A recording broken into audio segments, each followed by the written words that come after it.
Welcome to the Sustaining Creativity Podcast. I'm your host, Mari Reisberg. Over the past several years, I've combined my degrees in acting and somatic psychology to share my sustaining creativity techniques with performers. And now I've decided to share it with a bigger audience that includes you. I believe we are all creative, and this podcast is all about that. I'll be interviewing people from all backgrounds, ages, and creativity experiences to share just how creative we all are. Today, I'll be chatting with Carron, writer and founder of Good Jelly. Please enjoy Carron.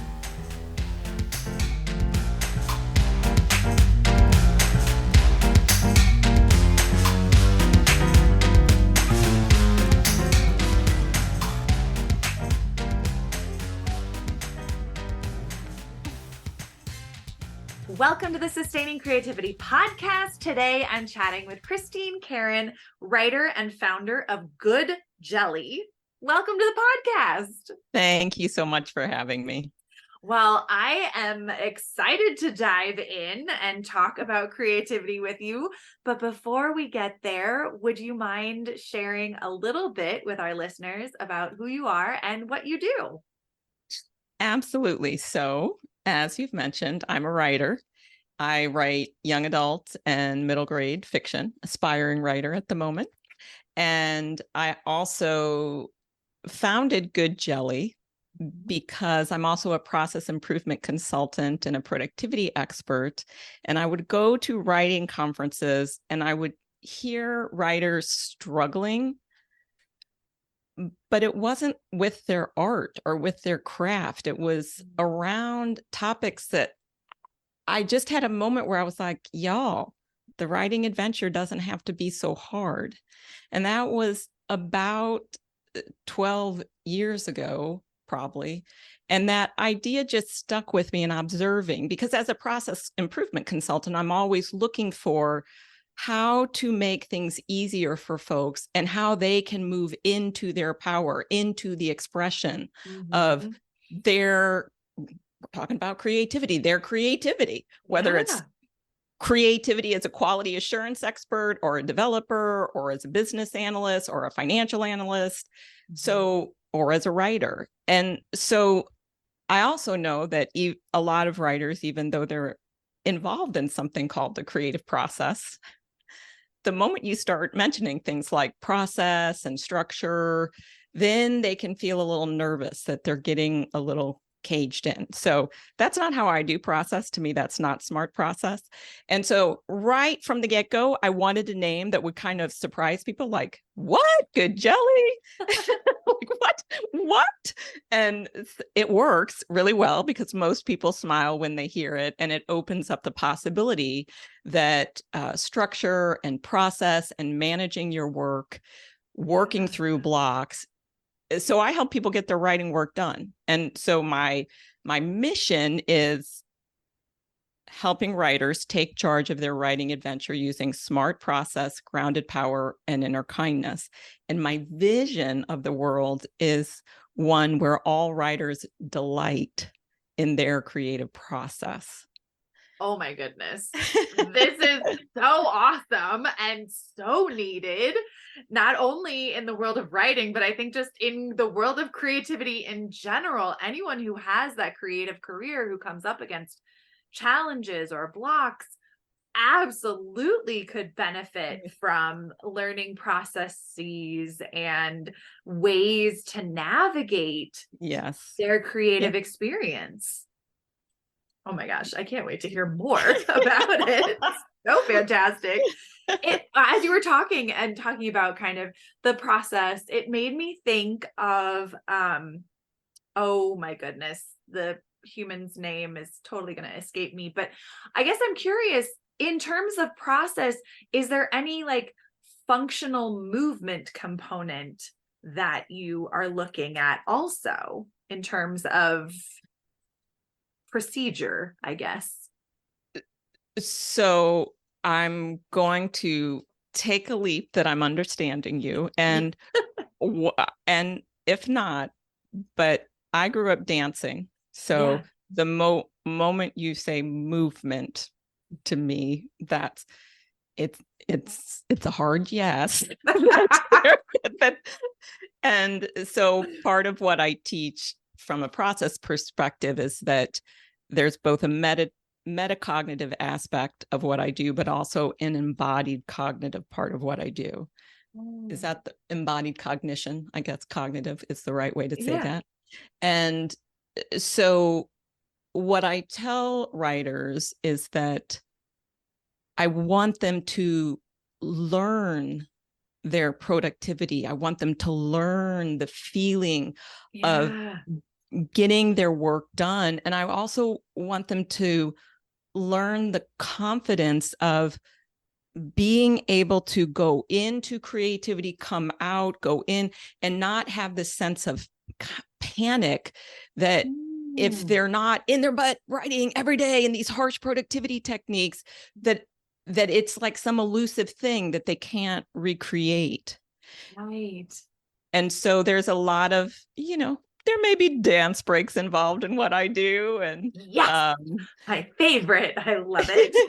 And physically moving. I teach an agile process. So if some of the folks listening understand that world, which sometimes writers think that's a little strange, that I'm bringing a kind of an approach that was founded in manufacturing and then in IT. Yes.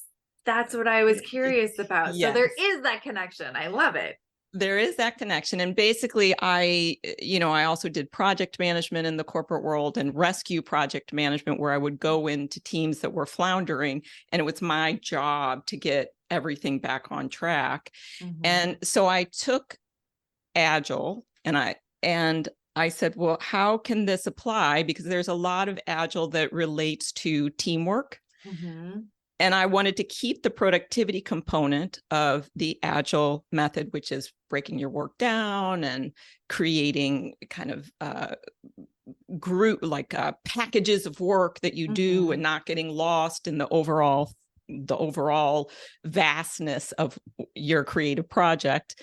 But to replace or to acknowledge what was the teaming aspect for an individual writer or artist. And for me, that had to do with mindset. So on a very tactical perspective, I don't teach any craft. I read no writer's work. I don't want the vulnerability of judgment coming in to what I'm, no critiquing. Nobody has to critique anybody else's work, which a lot of writers seem to find extremely refreshing. I'm sure. And so I help them manage the full scope of their work, which a lot of writers are. It's going to sound odd for me being a writing productivity coach, but I'm going to say many writers are over-focused on writing. And there's a lot of other work to do that actually eases writing if you do them. Yeah. So I focus on helping them start to see and manage the full scope of their work, then the process around which they manage that work, and then the way they're managing their mindset. And so coming back to movement and embodied cognition, it's the way we use the board, like I say, look, if it serves your writing to take a walk every morning, to move the energy through your body to get then that's part of your writing work. And then there's embodied components like dance breaks, like we use a analog board. So they're moving their tickets. They get up. This is what I'm working now. It's in process. Right. Then moving it to done, and they get what I call done boosts, where you get that motivational lift of dopamine. It's awesome. Yeah. I've got this. I love it. That's a great dopamine hack, those little boosts throughout the bigger process, having those moments of ooh, done with that, check that off, and move it into the done bucket. And I sometimes what happens often, I teach the core of the process. I can teach it to anybody in 30 minutes. And then I say, so now go use it, go to your writing work, like and then we start refining it. And, we start adding in more bells and whistles to the process to just deepen a writer's practice of managing their writing work. But what usually happens is it's about a week and writers are full on shocked because they're like, is it really the season? I love when that happens and the creative process shifts and becomes really easy, or people find more ease in that experience. Yes. And that myth of being an artist or a creative is hard and you need to be tortured or struggling, suffering. I love hearing this, that it can turn around. And so for anyone listening, that there are tips and tools and tricks and ways to support your creativity, to have more, it sounds like, resilience and fun and joy, and help you get back to doing what you love to do without losing who you are in the process. Yeah, that sparked a couple of thoughts for me. One, with less static is what I say. Yeah. Less static. And I in no way want to say, it's just easy peasy. It's gonna, However, what I find awesome is when a writer or an artist, dog trainers follow my blog. There's just there's a lot of, because it does apply in many different contexts. But I don't want a creative person's energy wasted on totally solvable problems. I don't want their inner critic to come in and tank them around totally solvable problems. If you have the right tools, which a lot of artists are not exposed to these tools, which why it's my mission.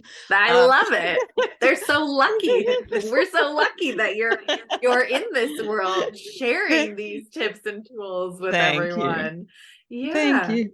And the other thought I would say, which is, there absolutely is much more lightness infused to the process. The good jelly, it's called jamming. So good jelly jam process. And I love it. Yeah. And what delight means from a dictionary perspective is extreme satisfaction. And I don't think any writer or artist is going to be extremely satisfied if they're not making clear progress toward their writing dreams, toward their artistic dreams. But it has to be theirs, and it has to be in a way that supports their momentum. So the process I teach allows for, I say, make a playlist. I'm pretty much musically illiterate. There is no way I would ever tell anybody what playlist to, what songs to put on their playlist.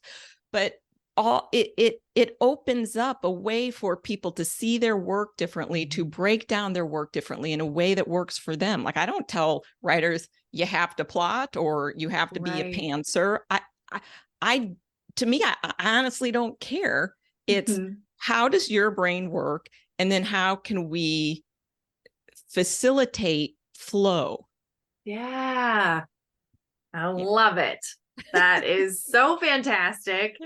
And I'm sure that so many creatives need the work that you're doing. So hopefully they will reach out and we can get your contact information at the end. But I'm so curious. So having all of this kind of this creative world, corporate world, working with creatives, being an aspiring writer yourself, what does it mean to you to be creative? Oh, such a tough question. Or we could frame it as such a delightful question. But to me, it has so many facets. And I think on a personal level, the way my brain works is always synthesizing and finding patterns and looking to find a connection between what others might not see any connection at all, like process and creativity and good jelly, just the what you see is kind of get from me on the blog and in the names of and the process tools I create. But I also think that there's something about when we do what's more what I call like people perceive as high creativity, when you're creating something and putting it out into the world, there's something about like being seen. Like you're seeing a person's expression, how they're taking in information that you may have been exposed to in different. So there's a sense of authenticity in being seen, and for me as a writer and as a creative person, it's how can I create an environment where I can be brave enough to be me.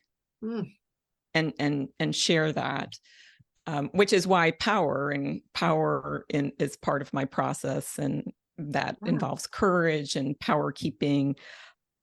And then I also think there's one of my favorite poems is a poem by Marge Piercy called "To Be of Use," and she talks about how, or the narrator of the poem talks about how she admires people who just do the work, not the parlor generals, but the people who and she has this line that who get the work of the world is as common as mud, and that it yearns, but it yearns like from that mud comes a Hopi vase, and so I sometimes say that there's a creativity like in process and doing the mud and muck work, and in the quiet, that where a creative person is working on their art or working on their writing or working on their scene in before they go to acting class. It's doing the work that moves you forward. That's not the high creativity, what the world will never see, but makes what the world sees possible. Yeah. Oh, so good. Like so many moments in everything you said, I was like, yes, more yes, all the yeses. That to be that piece about being brave and having courage and synthesizing and putting it all together. I love all of these pieces because I think it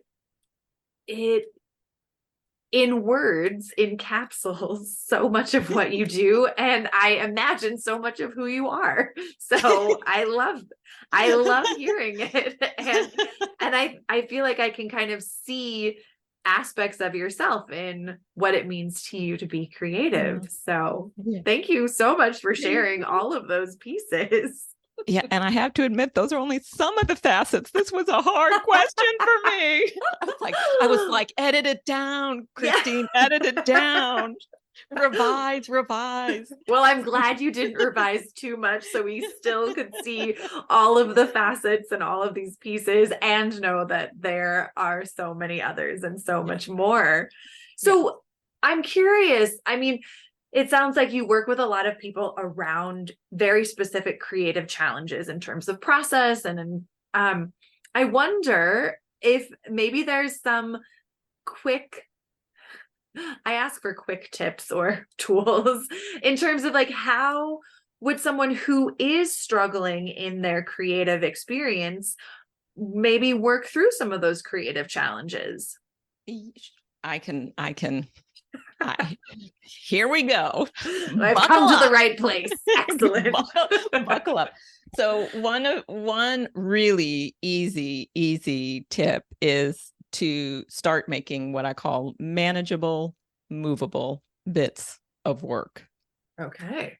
Manageable, movable bits. And so most writers, most creatives intuitively understand to break down their work. Like a novelist knows they're not going to write a novel in a day. Right. However, most people are not breaking their work down small enough.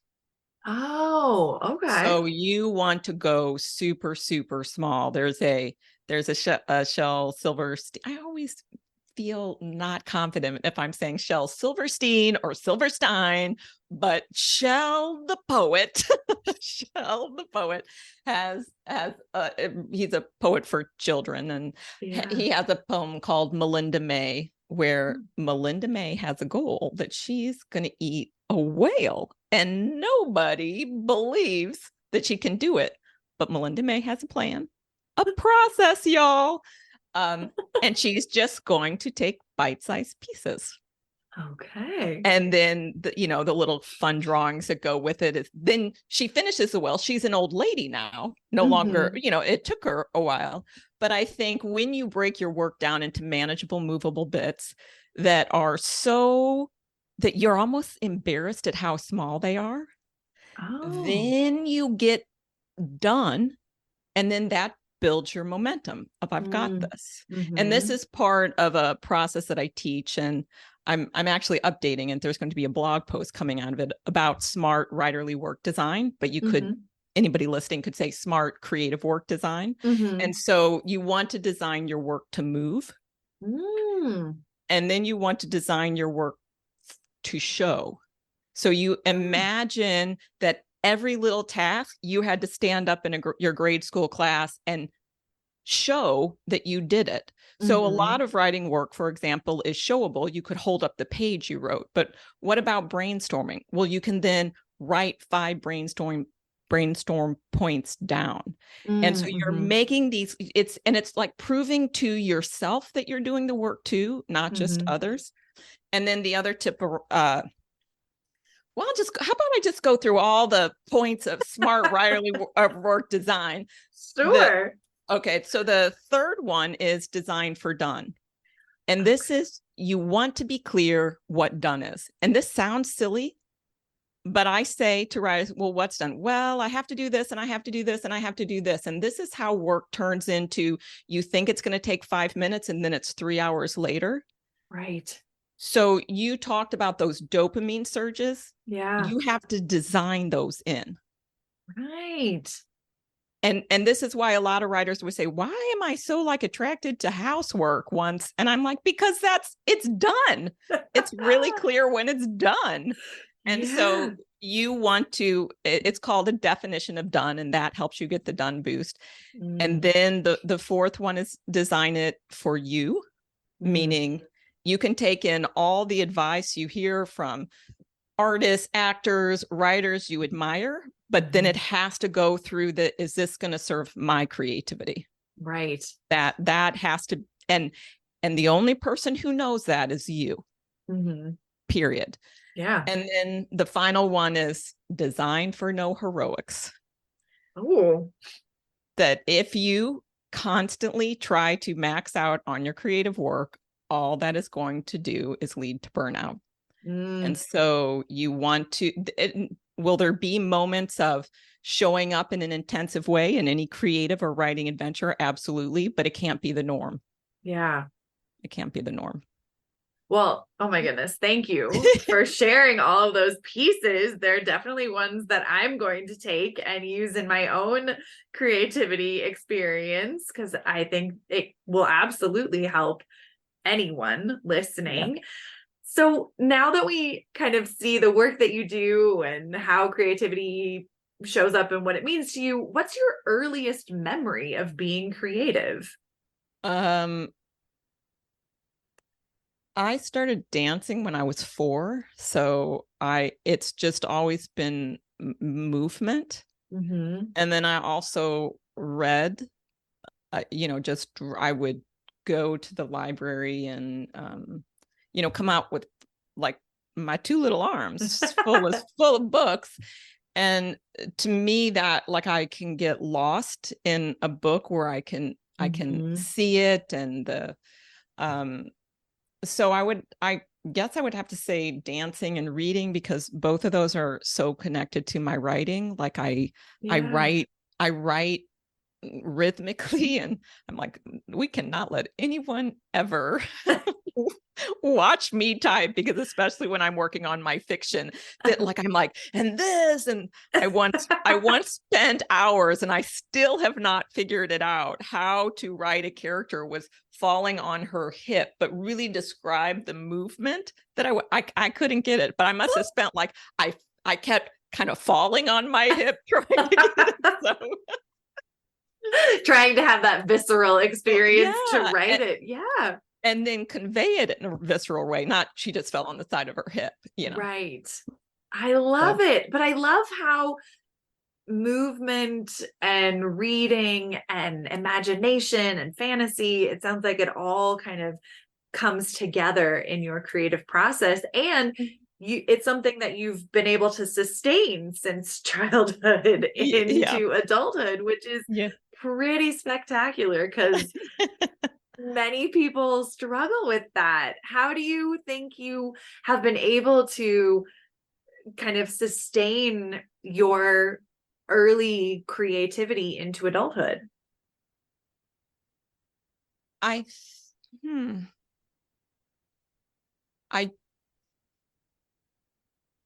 think it's just how I process the world.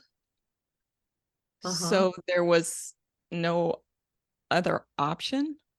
Okay. And I'm thinking very hard trying to answer this question. So that's why you get all the pauses as so my brain's going, how am I going to answer that? I think there have been times where my inner critic, was kind of constricted my productivity. But now I'm just like, to me, because of the range of how I view creativity,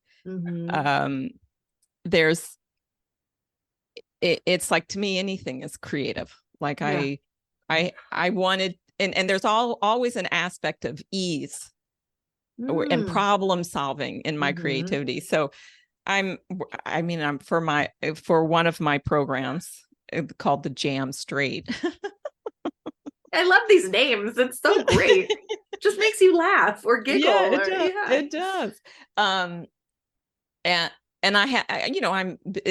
it doesn't sound like a overly exciting task of I just have to set up a bunch of emails for a weekly newsletter called, by the way, the Fizz and Pop, the Jam Fizz and Pop. And so I just needed to find it, like, to make it easy to set up this email sequence. So I'm like, what's all the knowledge I know about Excel, about the topics? So I just set up this Excel spreadsheet that like, I know this is day 1, this is day 8, this is the title, this is the number of the thing.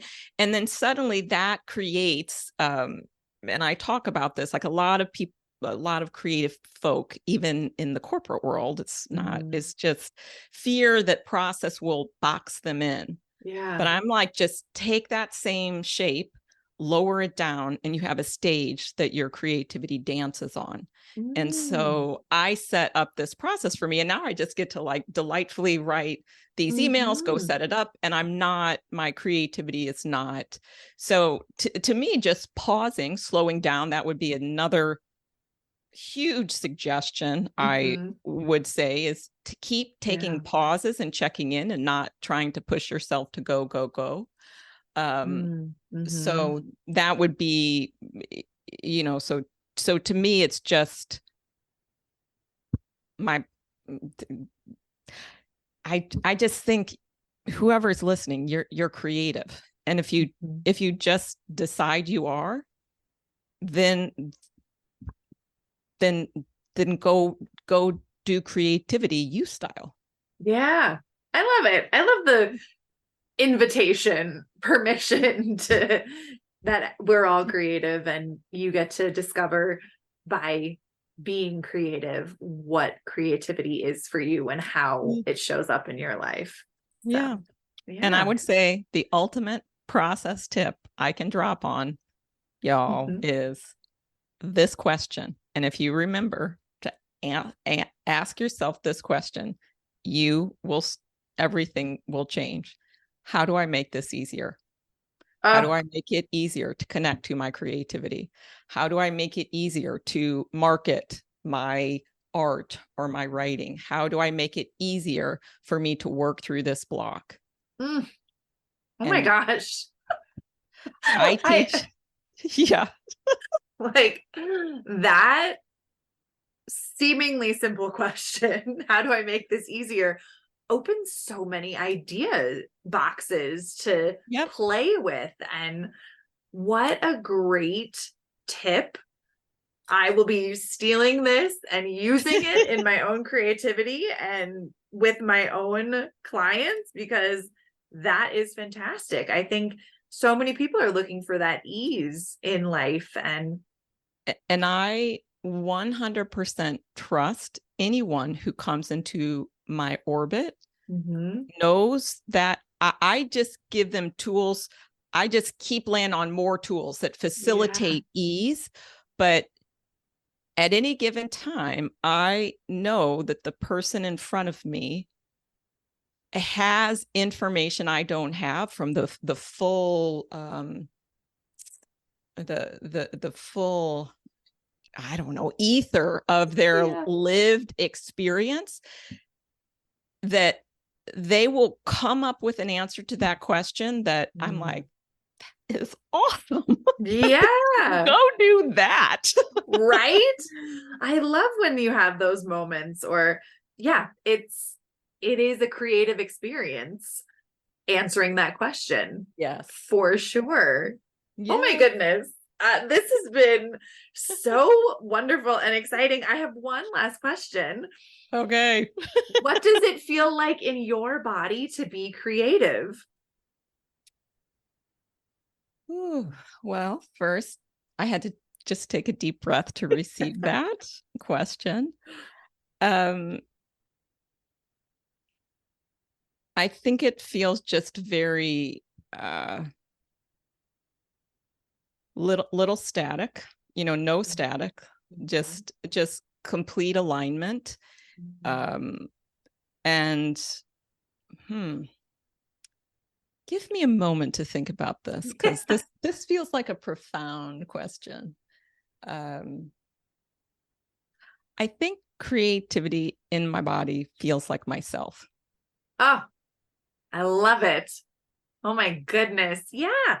I love asking that question, because everyone takes that moment to embody what it feels like to be creative for them. So I know listeners, you can't see the visual that I'm seeing, but to witness every guest take that moment of tuning in and checking in and being embodied is such a gift to be able to witness and see. So thank you so much for sharing it with me. And if people want to learn more about the programs that you do, how could they go about doing that? Well, you can come find me at goodjelly.com. And there's a free masterclass that goes more into the detail of what I do. And that's just a button right at the top of the page on the front. And you can do that whether you're a writer or just anybody can take that class. And then you can also follow me at League of Good Jelly on Instagram. And I'm Hello Good Jelly, the Facebook page, the business page. And for all of you who want a little more good jelly, I am in the midst of 90 days going live and teaching on Facebook every day.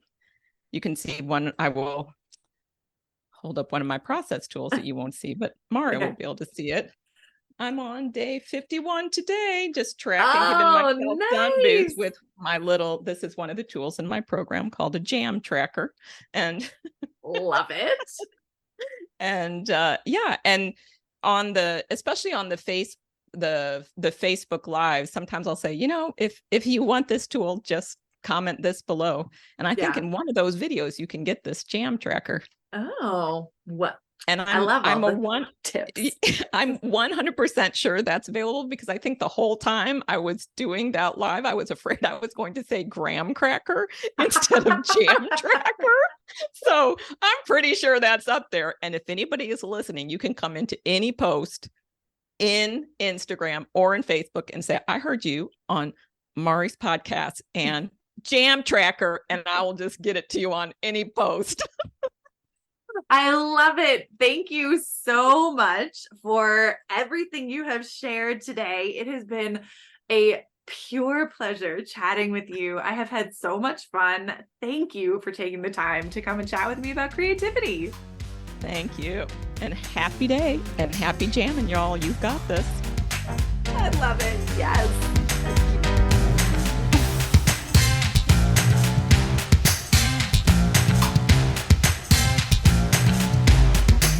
Thanks for listening to the Sustaining Creativity Podcast. We'd love to keep in touch, so follow us on Facebook and Instagram. We are at Sustaining Creativity. Make sure to subscribe to the podcast wherever you listen to podcasts. Tag your friends and family so they can listen too. We love to hear from you, so leave your reviews, comments, and questions. Check out our website, sustainingcreativity.com, for upcoming offerings and creativity coaching. Tune in Tuesdays for our next episode. And remember, with creativity, anything's possible.